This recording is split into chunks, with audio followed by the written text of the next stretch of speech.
Gente querida, estamos analisando os acontecimentos que culminaram com a destruição de Jerusalém no ano 70, incluindo o templo, através da abordagem da escatologia realizada e da escatologia ortodoxa tradicional. Hoje falaremos sobre o princípio das dores.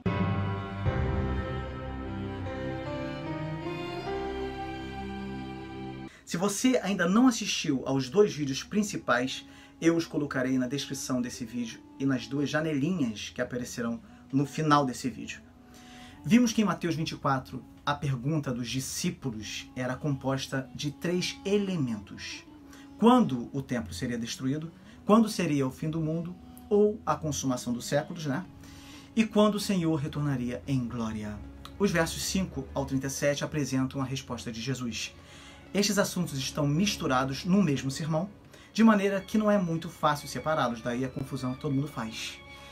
Na resposta que deu aos discípulos, Jesus às vezes está falando de uma coisa, às vezes está falando de outra, e noutras vezes de todas ao mesmo tempo. Por isso, nós precisamos de muita cautela para entender tudo isso. Os sinais apresentados por Jesus do versículo 5 ao 13 são chamados de princípio das dores. Os rabinos usavam esta expressão para descrever um período de sofrimento antes da chegada do Messias. E essa expressão é tirada da figura da mulher prestes a dar à luz. Primeiro vem as contrações, não é assim? Com espaços regulares e dores, o princípio das dores. Depois os espaços vão se aproximando, as dores vão ficando mais fortes, mais frequentes, mais intensas, e então é chegado o momento do parto. Aí a dor torna-se quase que insuportável. Perguntem às mães de plantão.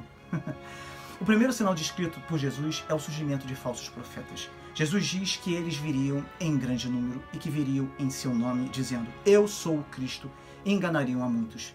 A expressão usada, eu sou, é a expressão que Êxodo usa, Êxodo 3, versículo 14, se referindo a Deus. Em João 8, versículo 58, Jesus usou a mesma expressão para si. Flávio Josefo disse que entre a morte de Jesus e a destruição de Jerusalém, muitos falsos messias apareceram reivindicando que eram o Cristo. Antes de Jesus, apareceram pelo menos 2, Teudas e Judas, que são mencionados em Atos 5, versículo 36 e 37.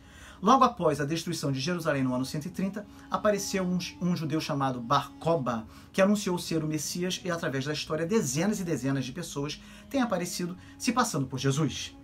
O segundo sinal é o romper de guerras e o anúncio de outras guerras. Desde os dias de Jesus até hoje, as guerras têm acontecido. O terceiro sinal é que haverá fome e pestes e terremotos em vários lugares. Do ano 60 ao 80, houve uma grande fome em todo o mundo. Conforme Atos 11, versículo 28, ela aconteceu nos dias do imperador Cláudio. A fome foi tão grande e tão extensa que os discípulos de Cristo, espalhados pelo Império Romano, fizeram uma coleta para levar ofertas e mantimentos para os cristãos pobres de Jerusalém, duramente atingidos por essa tragédia. Na década de 70, mesma década em que Jerusalém foi destruída, o Vesúvio entrou em erupção e arrasou 2 cidades, Pompeia e Herculano. Só no século XIX foram contabilizados mais de 700 tremores e terremotos. E a mídia está continuamente relatando enchentes, furacões, tempestades, secas, pestes, não é? Veja a situação atual em que nos encontramos. O quarto sinal a que Jesus se refere está nos versos 9 até os versos 11, que é a perseguição e o martírio dos cristãos. A perseguição começou a acontecer logo após o surgimento da igreja cristã, no dia de Pentecostes, depois da morte e ressurreição de Jesus. Em Atos, lemos sobre a terrível perseguição que os judeus fizeram contra os cristãos antes da queda de Jerusalém. Depois que Jerusalém foi destruída, houve 10 perseguições promovidas pelo Império Romano, e já falamos sobre todas elas em nossa série, depois de Cristo. São 10 famosas perseguições pagãs, começaram na verdade com o Imperador Nero, antes da destruição de Jerusalém, e terminaram com Diocleciano. Diocleciano armou um plano para destruir todos os cristãos do Império Romano numa festa em homenagem aos seus deuses chamada Terminália. Tertuliano, um dos pais da igreja, quando tomou conhecimento disso, ele escreveu dizendo: pode nos massacrar, pode nos moer, pode nos matar. Quanto mais você nos apertar, mais nós nos multiplicaremos, porque o sangue dos mártires é a sementeira da igreja.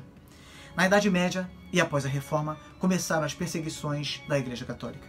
Depois vieram as perseguições dos comunistas e ateístas. E agora dos governos muçulmanos e dos governos pluralistas intransigentes que colocam mais e mais barreiras à pregação da palavra de Deus. O quinto sinal é a divisão familiar por causa do Evangelho. Marcos 13, versículo 12. Isso aconteceu naquela época e continua acontecendo em nossos dias. O sexto sinal é o ódio generalizado contra os cristãos por causa do nome de Jesus, como Marcos 13, versículo 13. Isso sempre aconteceu ao longo da história. O sétimo sinal é a pregação do Evangelho a todas as nações. Aqui, a escatologia realizada diz que já se cumpriu também antes do ano 70. Eles fazem uso de algumas passagens bíblicas. Uns anos antes da destruição de Jerusalém, Paulo escreveu aos cristãos de Colossos do Evangelho, que já chegou a vós, como também está em todo o mundo e já vai frutificando, como também entre vós. E lhes exortou que não se afastasse da esperança do Evangelho que tendes ouvido, o qual foi pregado a toda criatura que há debaixo do céu. À igreja em Roma, Paulo anunciou que em todo o mundo é anunciada a vossa fé, porque a voz dos pregadores do Evangelho tem saído por toda a terra e as suas palavras até os confins do mundo.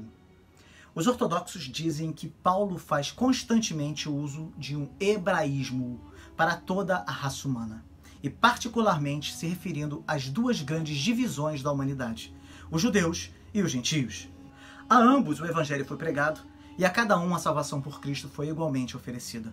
E como ninguém havia sido excluído das ofertas de misericórdia, e Jesus Cristo provou a morte por todos os homens, e os judeus e gentios, em sua grande capacidade corporativa, foram todos convidados a crer no Evangelho, portanto, o apóstolo conclui que o Evangelho foi pregado a todas as criaturas sob o céu, como sendo oferecido sem restrições ou limitações a essas duas grandes divisões da humanidade, incluindo toda a raça humana.